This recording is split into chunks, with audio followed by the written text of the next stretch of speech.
मराठा आरक्षणासारख्या अत्यंत महत्त्वपूर्ण मुद्द्यावर माननीय मुख्यमंत्र्यांनी सर्वपक्षीय बैठक बोलवली होती।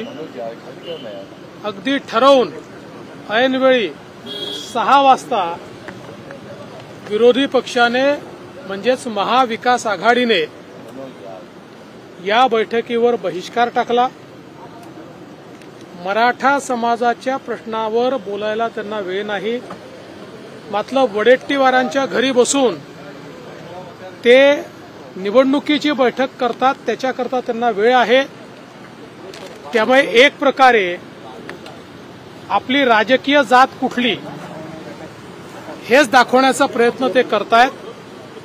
ही अतिशय गंभीर बाब आहे की ज्यावेळी महाराष्ट्रामध्ये समाजामध्ये तेढ निर्माण झालेला आहे, ज्यावेळी वेगवेगळे समाज एकमेकांसमोर उभे आहेत, त्यावेळी सर्व पक्षाच्या नेत्यांनी एकत्रित येऊन मार्ग शोधले पाहिजेत।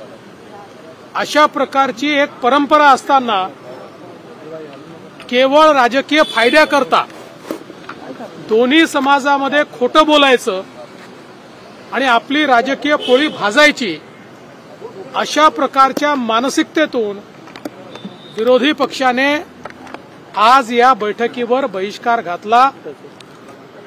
याचा अर्थ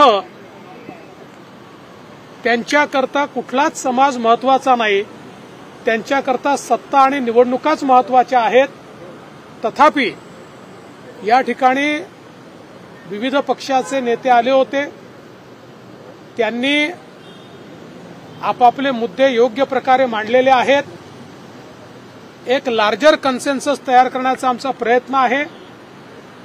सन्माननीय बाळासाहेब आंबेडकरांनी ही सूचना मांडली आहे की सर्व विरोधी पक्षाच्या किंवा सर्व राजकीय पक्षाच्या, सत्तारूढ असो विरोधी असो, सर्वांना सरकारने या संदर्भात त्यांचं म्हणणं काय आहे हे लेखी मागावं आणि प्रत्येकाने आपली भूमिका स्पष्ट करावी, दुटप्पी भूमिका ठेवू नये, अशा प्रकारचा प्रस्ताव मांडलेला आहे।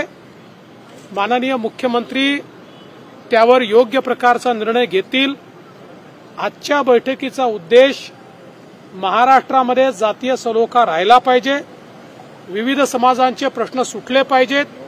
मराठा आरक्षणाच्या संदर्भात, सगळ्या सोयऱ्याच्या संदर्भात जे काही प्रश्न उभे राहिलेले आहेत त्याच्यावर एक लार्जर कन्सेन्सस तयार होऊन आपण महाराष्ट्र शांत करावा आणि समाजांना दिलासा द्यावा, या दृष्टीने हा प्रयत्न करण्यात आला होता। मात्र त्यावर त्यांनी बहिष्कार टाकलेला आहे। ज्या काही सूचना आलेल्या आहेत त्या सूचनांवर माननीय मुख्यमंत्री महोदय सर्वांची चर्चा करून योग्य निर्णय घेतील आणि या संदर्भात समाजहिताचा निर्णय घेऊनच आम्ही पुढे जाऊ। शरद पवार वारंवार सलोख्याची भूमिका म्हणतायत, पण आज आज शरद पवारांनी वारंवार सलोख्याची भूमिका घ्या असं सांगितलं, मात्र आज त्यांचे देखील नेते आले नाहीत। उद्धव ठाकरे गटाचे अनिल परब असतील, सगळे नेते विधान परिषदेच्या बैठकीला बसले। मला याच गोष्टीचं आश्चर्य वाटतंय। किमान मला ही अपेक्षा होती की पवार साहेब तरी या बैठकीला येतील किंवा त्यांचे प्रतिनिधी तरी येतील, कारण त्यांनी वारंवार ही भूमिका मांडली की 2 समाजामध्ये समन्वय साधा।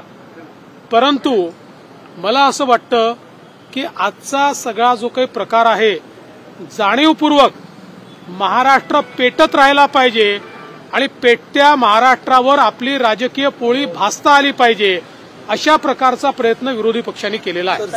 रॅली निघते, दुसरीकडे आता ओबीसी मधून सुद्धा रॅली काढली जाते, छगन भुजबळांकडून रॅली काढली जाते। वाटत नाही राज्यातलं राजकारण आणखी तापू शकतं यामुळे? असं आहे की सगळ्या सोयऱ्यांच्या संदर्भात जी काही विविध मतं आहेत ती मतं आज आम्ही समजून घेतलेली आहे।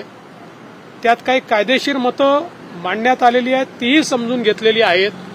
माननीय मुख्यमंत्री सर्वांची चर्चा करूनच या संदर्भात उचित निर्णय माननीय मुख्यमंत्री महोदय घेतील। रॅली काढतात, दुसरीकडे आता भुजबळ सुद्धा रॅली काढतात, तुम्हाला वाटत नाही कायदा सुव्यवस्थेचा प्रश्न निर्माण होऊ शकतो? 13 तारीख शेवटची आहे, सरकारची काय भूमिका असेल त्याच्यावरती? सरकारची भूमिका ही सामंजस्याची असते, समन्वयाची असते, दोन जातींमध्ये तेढ निर्माण होऊ नये अशी असते आणि ज्या काही समाजाच्या मागण्या असतात त्या मागण्या आपल्याला योग्य चौकटीत बसून कशा पूर्ण करता येतील हीच एकीकडे सरकारची भूमिका असणार आहे.